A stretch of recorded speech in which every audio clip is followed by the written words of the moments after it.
So I promise next that we come on to these 4 principles which come in pairs, these different things to hold together. And first of all, giving to Jesus is a priority. I don't know how much you've noticed the bills going up recently. It's the petrol, isn't it? It's the supermarket, it's the gas, the electric, it's everything. And so the more all of these things go up, the more the temptation is to say, well, I'll look at how much everything costs. And then at the end of the week, the end of the month, the end, I look at what I've got left, and then I can give some of that to the church. I can give that to God's kingdom. But so many times through the Bible, we see people challenged to give first to God.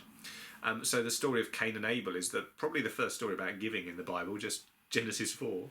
And we watch as Cain comes with some of what he's grown, but Abel provides fat portions of the firstborn of his flocks. And it's that instinct to come with the first of what he has that causes God to favour Abel and not Cain.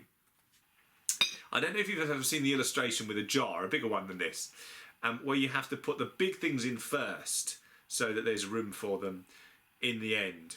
I often think with giving to the church is a bit like that. You see, we put some things in, don't we, things that are sort of big and important. But then if we don't make the giving to the church one of those things, at the end of the month, there's just sort of room to sprinkle a little bit of gravel and sand around the side, isn't there? Because all of the big things are in there already.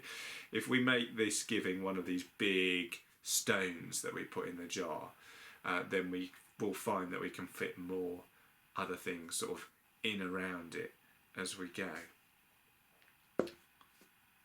Jesus challenges people to give as a priority. He says to the rich young ruler that he is to give first. Before anything else, give.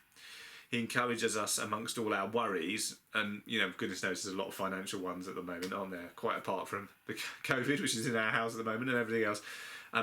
He challenges us first to seek God's kingdom and his righteousness. And we see people in the scriptures responding in that way. We see people like Zacchaeus, whose first response in coming to faith in Jesus is to give. So we can see that giving is a priority in the scriptures. But what about each of us? Is it something that we put first, or do we find ourselves fitting it in afterwards? What might be a first step forward for us in the direction of putting our giving to God and his church first?